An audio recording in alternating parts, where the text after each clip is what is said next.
Hey guys, Mr. George Dreams here, looking at another build for the First Descendant. This time we're going to be looking at Nell. She's a relatively new Descendant. She's pretty strong. She's kind of advertised as a firearm Descendant, but we're going to use her as a skill-based Descendant, which I think is the common route people use with her, just because it's significantly more powerful right now. What's going to be nice about her is that she can handle ad clear and boss damage throughout the entire supermassive dungeon. You will be able to use this elsewhere, but I did build this with supermassive receptor in mind. So jumping right into it, we're going to talk about the Transcendent mod that makes the entire build possible. Shattered Heart, you do get this from Axion Planes. You can also craft, or when I say craft, I mean combine other Transcendent mods for a chance of this. What this is going to do is it's going to change her passive to give you a special resource that you can build up using her abilities, and then it strengthens the effect of your fourth ability. Here's a quick demonstration of what that looks like. You're going to use your receive scan to highlight enemies with this purple triangle, and then you use your one ability to hit those targets, and it builds stacks. You don't have to wait till you have full stacks, but the more stacks you have, the more needles you'll throw out with your core ability, thus giving you a lot more damage. Alright, looking at the rest of the mods to go with this kit. The other thing Shattered Heart does is it makes her a crit skill-based Descendant, so her passive will give you some crit rate. So with this in mind, we're going to be running emergency measures, skill concentration, and front lines. If you notice, I'm not running skill insight because you do need that to reach 100% crit rate. We're going to work around with that with holding Blue Beetle, and we'll get to that when we get there. For cooldown, we're running focus on non-attribute, nimble fingers, MP conversion. We're also running focus on fusion, but I want to stress that if you're playing in public queue, you're going to want focus on tech instead.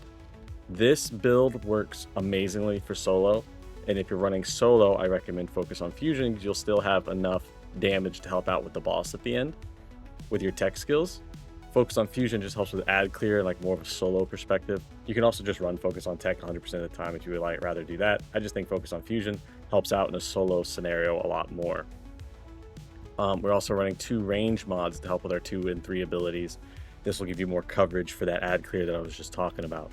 Our ultimate mod that we're going to be running is called the Battlefield Mad Bomber. What this does is when you use your projectile ability, which is going to primarily be your 1, but when you use your 1 or your 4, you're going to be getting skill power stacks of 1.9% up to 12 stacks. That's a lot of extra skill power for just using your abilities.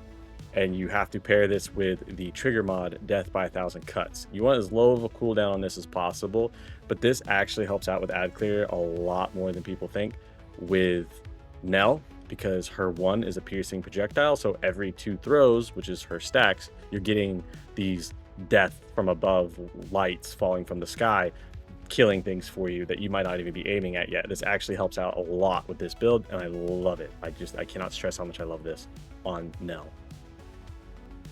Looking at the utility side of things, and again, I'm going to stress this a little bit.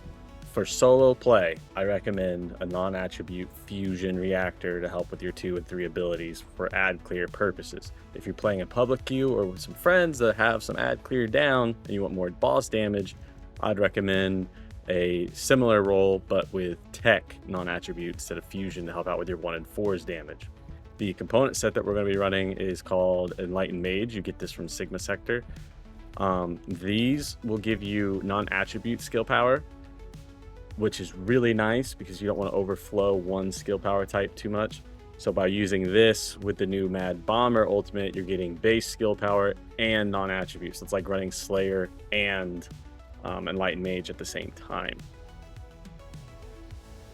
For your weapon, you're going to be running Blue Beetle. The purpose for this is when you use a fusion ability, which is your 2 or your 3, you get like 115% more critical hit rate. This is how we achieve 100% crit, and with the additional mod slots left open, you do have to have this in your hand, but the crit rate does affect your other 2 abilities. So every once in a while, I would throw your 2 down and maybe pick up your 2 or use your 3 to leave that DPS pool on the ground. Whichever works for you, you just want to make sure you throw those in every once in a while throwing your 1 and your 4 around, just wrecking everything. Alright, for the arcade board, we got a little bit of HP to help out with some survivability in there, some MP recovery, because Nell will chew through MP like it's candy. You're going to go up to the crit damage. You want the enhanced skill cooldown for to get the 90% cooldown. You need as much cooldown as possible. Anything less than 80%, you're going to really feel this. We come down to the range, grabbing the skill power on the way, and then for the mutant cell, you want Arche Chain Catalyst. This will help with some boss damage as well as some ad clear with the skill power or the non-attribute skill power resistance down. And for your inversion reinforcement, you got a lot of freedom here. The big one that I want to push is the selective neurostimulation to give you your MP back. She burns through a lot of MP, so you're going to really be wanting this. You also have a little bit of a choice here between Adrenaline Surge and RK Circulation Tactic. This gives you a little bit more cooldown, which is nice. I just don't like the 25-second cooldown on it. Like, it is nice when it's up. But this gives you more movement speed for just 20-second cooldown. This is really a preference thing. I run with this one just because I like it more. And then for survival, I run this just for the defense to go with my components. But this third option is really whatever you would prefer. So some final thoughts. One, the fellow I failed to mention you want to use is the sled dog you get from Axion. It giving you MP every once in a while is super useful. This build and Nell herself burns through MP. She just sucks it down. So having that periodic MP recovery helps you out a lot. You can use this build in anything. You can actually carry the new Supermassive dungeon with this build using the tech route. You can carry up to 4 people. I've done it. It's about 8-minute clears. It's actually kind of nice for public queue if you want to go in there and help people out. Plus, in the future, they said they're adding an incentive for public queue. So somebody like this could be really helpful if you find that you're struggling in public queue matches. If you're wondering what kind of ancestor mods you might flirt with using here, obviously crit damage, but I can't stress crit damage and cooldown enough for this build. What would you switch out for those? I would drop the maximize range.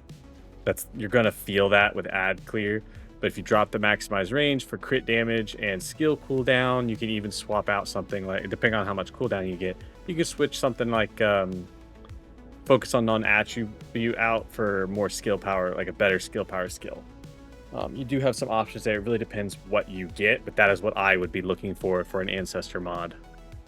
If you've enjoyed this content, you'd like to see more, or you have requests for something else, please comment below. Consider liking the video and subscribing to the channel as we continue to grow and make more content. I appreciate all you guys, and I hope to see you in the next video.